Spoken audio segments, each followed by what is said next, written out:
Mas à medida que ele ia aparecendo por fora, ele não tinha nenhuma formosura. O que a palavra diz em Isaías? Jesus não tinha nenhuma formosura.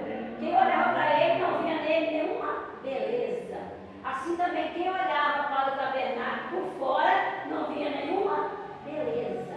Era simplicidade. Para ver a beleza de Cristo tem que entrar no Santo dos Santos para conhecer a beleza de Deus. É o céu, é a entrada do trono de Deus, né?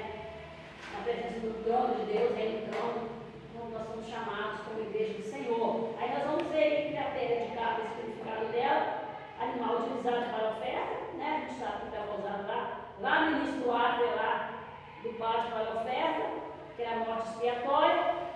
A de carneiro, que eu falei que foi pintada de vermelho, ficava entre meio essas duas peles aí, esses dois animais. E o carneiro, o amarelinho, que era para ele ficar por fora, para cobrir, para proteger o tabernáculo. Para que a gente sabe que a tenda era móvel. O povo de Deus andava, né, pelo deserto até chegar na terra prometida. Então, era montado, desmontado, montado, desmontado, montado, desmontado. Tudo isso tinha uma resistência, né, tinha que ser um material de resistência. A cortina a gente vai ver que vai separar o santo lugar do santíssimo lugar, e é uma cortina feita, né, de linho.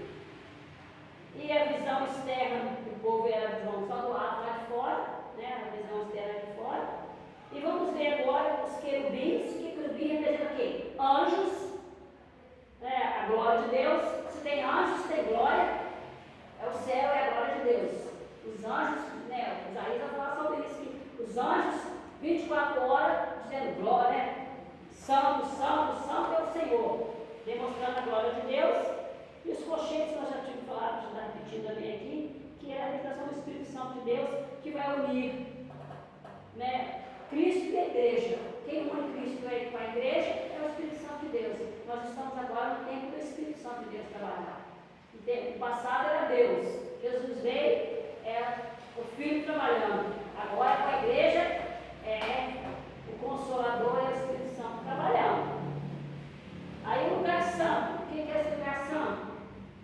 Vamos para a página 16. Esse lugar santo nada mais é do que eu acabei de falar agora. É o lugar onde só os sacerdotes podiam entrar e o sumo sacerdote. Como o sacerdote entrava nesse lugar santo, era uma área restrita. Hoje não mais. Hoje nós podemos ter acesso direto a Deus. O que o sacerdote fazia? O sacerdote era aquele que levava os pecados dos filhos de Deus a Deus e trazia a resposta de Deus para os homens. Era representante, né, de Deus na terra e representante dos homens a Deus. O sacerdote tinha essa função. Só ele podia levar os pecados, né, dos filhos de Deus, do povo de Israel no caso, a Deus. Hoje nós não precisamos mais de sacerdotes. Hoje a Igreja Católica ainda usa o padre como sacerdote, a mesma função do sacerdote passado. Vai lá e confessa para o padre, e eles têm depois que eles tocarem e confessarem ali, confessaram para o padre vai adiante de Deus e fala para Deus o pecado no meio das pessoas. É a mesma coisa, o sacrifício que os padres usam é Santa Maria, Maria dessa, Santa Maria, dessa Maria, o quatro Pai Nosso, né? A Igreja Católica está conseguindo esse ritualzinho. A gente sabe que hoje não precisa de um sacerdote diante de Deus para falar. Nós vamos diante de Deus e confessamos nossos pecados diretamente com Deus. Mas aqui no passado a gente sabe que os sacerdotes faziam isso, né? Era aquele que ia representar, né, o homem a Deus. Deus que dava a eles a resposta. Madeira de acácia, já falamos, para mostrar o humilde de Cristo, a resistência, né, de Cristo que resistiu, né, tudo por amor a nós. O bronze, que é o material que representa aí, né, a resistência também ao fogo, demonstrando a justiça de Deus. Né? A gente vai ver tudo isso aí mostrando claramente, né, que a gente nunca vai esquecer, né, que Deus faz isso. Então, estou fazendo uma rodadinha assim, para a gente lembrando, tá, querido? Então, no santo lugar, que é a página 16, a gente vai ver isso. O que tinha lá? Tinha uma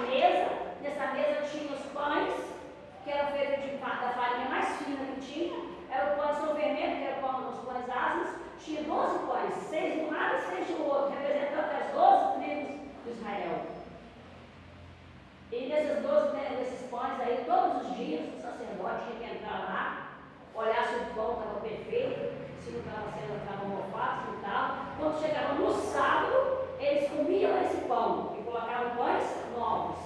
Então, todo sábado, todo sétimo dia, esse pão era consumido pelo sacerdote. Mas todos os dias eles iam lá olhar se o pão estava perfeito, em perfeita condição. A mesa era representada aí no sustento. Quando a gente fala de mesa, Jesus é o pão da vida, ele diz: eu sou o pão da vida. Então, a mesa representava o pão, representava o alimento. Onde tem mesa, tem pão, tem Jesus, tem alimento. O local do castiçal, ele ficava sempre, o castiçal ficava do lado esquerdo da tenda. E tinha 7 hastes. A do meio representava Cristo, que Jesus está no centro. 3 de um lado, 3 do outro, que dá 6, representando aí, né, o homem, o Espírito Santo de Deus e Cristo no meio. Aí vai ver que o castiçal com 7 pontas, 7 hastes, Cristo no meio. O azeite era colocado na haste no meio, que simbolizava o Espírito Jesus. Dessa haste do meio, o azeite ia para todas as hastes, das 3 da direita e das 3 da esquerda, porque as hastes eram ocas. Então o azeite ficava no mesmo nível. Aí eles colocavam um pavio lá em cima, no finalzinho da extremidade da haste, tinha um buraquinho, um orifíciozinho, colocavam os pavios e acendia o fogo, porque a gente aprendeu o quê? O fogo tem que ficar aceso o tempo todo, porque a tenda era escura. A única coisa que tinha na tenda para clarear a tenda era o candelabro. E só tinha um candelabro, porque quem é a luz do mundo? Cristo. Só tem um que é a luz, Cristo. O candelabro representava Cristo. O Espírito Santo de Deus através do azeite. Então, assim como lá no santo lugar tinha um só candelabro, simbolizando que só tem um só Deus que é luz, é Jesus. E a luz de Jesus passa para todos nós, como passava para as artes, simbolizando: se eu sou luz, o Jesus diz: vós sois luz do mundo, porque Ele é luz e a luz dele reflete em mim e em você. Eu sei Jesus, eu não sou luz, quem não tem Jesus está nas trevas. Então, o tabernáculo sem aquele candelabro, ele estava nas trevas. Então, o que fazia com que o tabernáculo ficasse iluminado? Era o castiçal que ali estava, ou o candelabro que ali estava. Também tinha dentro o local do incensário, tinha uma mesa lá que tinha um lugar do incensário. O que é o incenso na Bíblia? O incenso naquela época era feito de alguns aromas de madeira, alguns aromas de erva, colocava ali para perfumar o ambiente. O sumo sacerdote, que ia uma vez só por ano para entrar lá no Santíssimo Lugar, antes de entrar, o sacerdote tinha que colocar o incensário para cheirar, perfumar o ambiente, para depois o sumo sacerdote entrar. O que é hoje o incenso hoje? São as nossas orações. A Bíblia vai dizer que quando nós oramos, nossas orações sobem como aroma suave. Então o incenso hoje são as nossas orações. Nós temos que estar orando diante de Deus, nos rendendo ao Senhor, nos entregando ao Senhor, para que a gente possa entrar no Santo dos Santos. A entrega completa, a oração tem que vir de dentro, né? Vir da alma. É isso que serviu esse incenso. E a Bíblia fala que Jesus é o bom perfume. E nós temos que ter um bom perfume de Cristo. Assim como os aromas na época do incensário lá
E a maçã é um fruto, e nós temos que ter, a Bíblia fala que nós somos conhecidos pelos frutos. E lá em Gálatas vai falar que os frutos são 9 frutos. Existiam esses novos frutos também, desenhados lá no candelabro. E as flores ali eram flores de amendoeira. Também eram 9, simbolizando aí os dons, os 9 dons.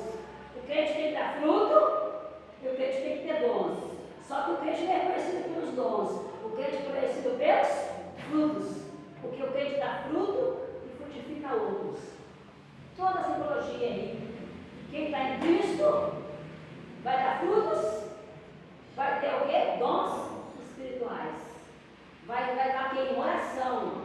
Vai ter o quê? Ser cheio de fogo. O crente que tem Cristo, ele tem fogo o tempo todo. Como aquele candelabro ficava aceso o tempo todo, porque os sacerdotes queriam pela manhã e à tarde ver se o fogo estava aceso, ver se o azeite tinha acabado, se tivesse acabado, ele se repor. E os pavios estavam limpos.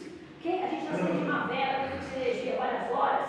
Você vai vendo que a vela vai desgastando, vai diminuindo. Você vai vendo que o pavio da vela vai ficando escuro, vai ficando como se fosse um torrãozinho. Aí eles tinham, né, tipo uma varazinha, um materialzinho de ouro, que eles limpavam o pavio para que o fogo não diminuísse, não apagasse, porque se deixasse, daí a pouco se chegava lá para apagar, e não poderia, porque a luz de Cristo ilumina o tempo todo. O crente tem que ser luz 24 horas.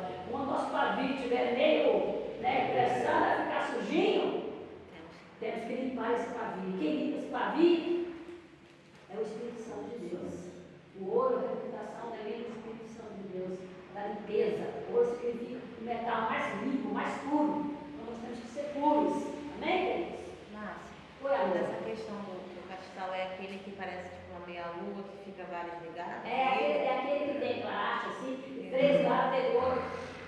São aquelas 3, como se fossem 3 tones, né? Aquilo ali era o candelabro. Porque no caso que ele fala que o caso da castiçal, né? Que ele diz sobre que é de repente. Castiçal e o candelabro, né? É a mesma coisa, É a mesma sim. coisa. A lamparina que alguém fala, né? O candeeiro, né? Que fala que é a igreja que brilha. Dá a entender que assim, como é uma coisinha só assim, só ligada, como se fosse Jesus no centro, e a igreja conectada agora na vida da luz. Quando fala seres humanos, é os 3 aí, tem os 3 mais 3, 6. Os 6 na Bíblia, vamos ver a melodia na sua frente. 6 significa humano, 7 é perfeição, é Deus. Então, Jesus no centro e a igreja, que são representados 3, 6, conectados em Cristo. Nós só somos abençoados e somos seres que vamos transmitir luz para outras pessoas, dons e frutos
verdadeiros adoradores. Existia algumas licenças que era feita de uma coisa, né, de algumas coisas muito raras.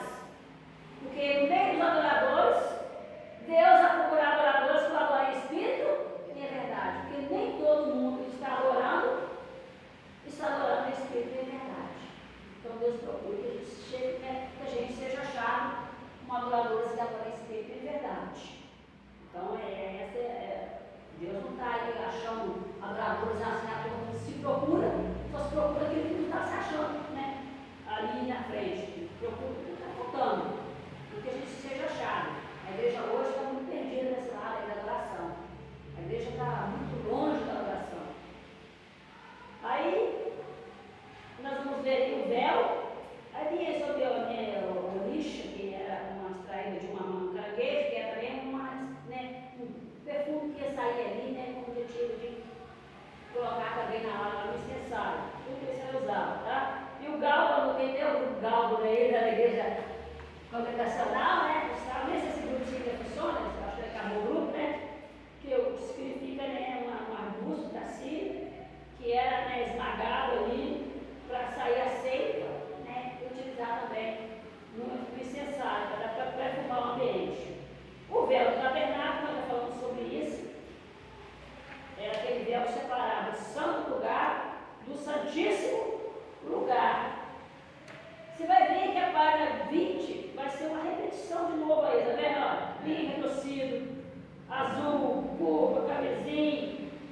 Aí que eu falei, entrada proibida, você podia entrar lá no santo lugar, só os sacerdotes. E agora no santíssimo lugar, só o sumo sacerdote, no caso era Arão, uma vez por ano. Por quê? Por que só uma vez? Porque Jesus foi só uma vez sacrificar por nós. Ele não foi várias vezes, ele foi uma única vez. O sacrifício dele foi feito uma única vez. Assim, por isso que o sumo sacerdote só ia uma única vez e levava o pecado do povo. Aí lá dentro, né, do santo lugar, do santíssimo lugar, na página 21 vai dizer que tinha o quê? A arca da aliança, que nada mais era do que a apresentação do próprio Deus. Era o trono de Deus. Essa arca da aliança era revestida de ouro puro, porque escrevendo aí, né? Pureza, o metal mais puro, ouro puro. Tinha lá dentro, né? Um pote de maná, eu falei, tinha a vara de Arão e tinha a tábua das leis dada por Deus a Moisés dentro da arca. Então o povo tinha a lei, o povo tinha a vara e o povo teve o maná. Mas mesmo assim o povo se afastou de Deus. Continuava precisando de Cristo. Né? Aí, o propiciatório. O que é o propiciatório? Palavra difícil. Nada mais é que a tampa. A tampa daquele caixote que era a arca era o caixote. Que tinha um lugar para pegar, né? A tampa dessa arca, desse caixote, era o propiciatório. Que tinha de um lado e do outro, né? 2 querubins com as asas abertas, cobrindo a tampa, ou seja, cobrindo o propiciatório. Esses anjos estavam de frente um por outro, só que com o olhar para dentro da arca, olhando e vendo, como se estivesse vendo as leis que foram dadas ao povo, a vara de Arão e o maná que sustentou o povo. A lei, a palavra, né, que a lei significava, né, o maná que era o pão,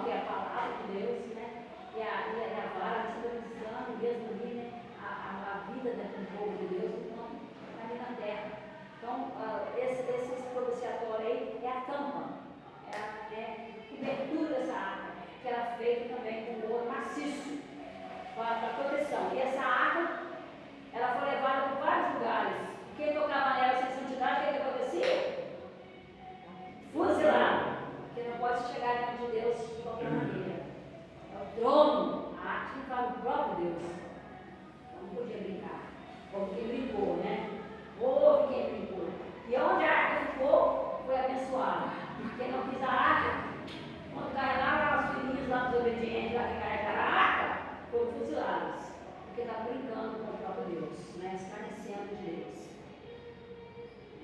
Aí a página 20,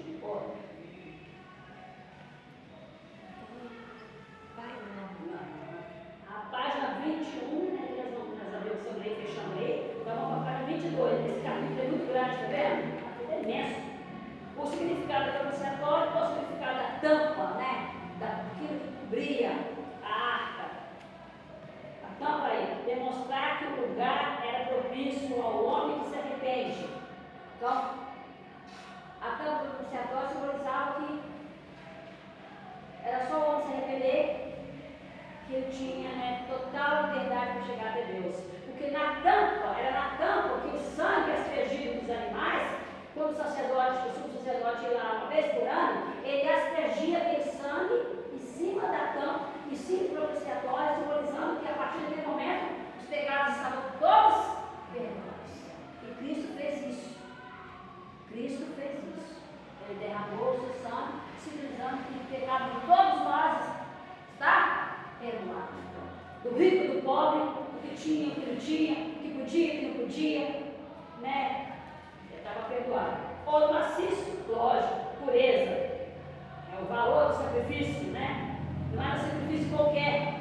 Não é colocar ali prata, ferro, que são materiais, né, mais inferiores. Colocando ouro, um ouro maciço forte, ali, significando isso, né? A realeza de Deus, a santidade de Deus, o poder de Deus. Querubins, outra vez a mesma coisa, o poder de Deus. E a expressão, né, significa aí Jesus, né? Que aspergiu o seu sangue por amor a nós. Aí vai esse versículo aí que todos nós conhecemos. Eu sou o caminho, a verdade e a vida. Ninguém vem ao Pai senão por mim. Então, quando o sumo sacerdote aspergiu o sangue em cima da tampa, em cima do propiciatório, estava dizendo: ninguém vem a Deus se não for através do sacrifício, através do sangue.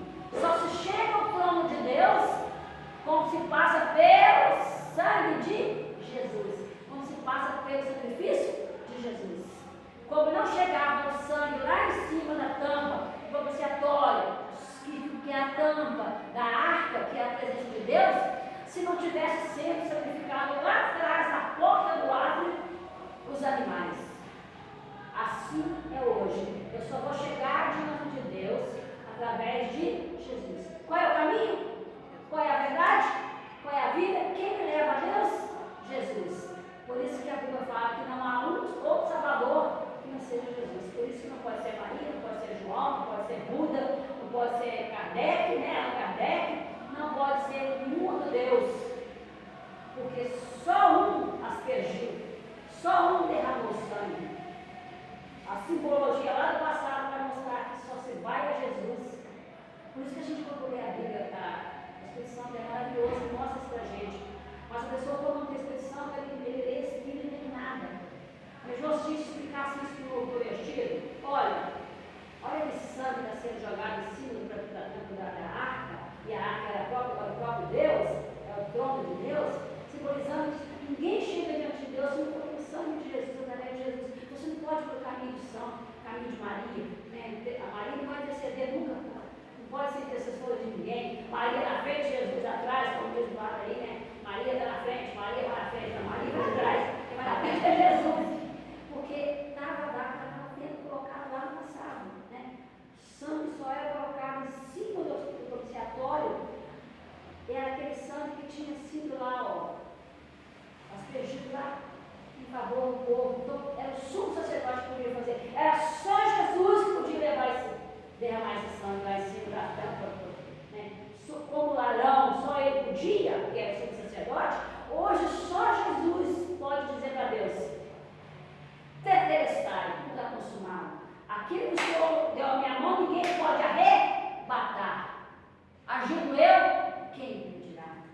Eles são meus. Eu e o Pai somos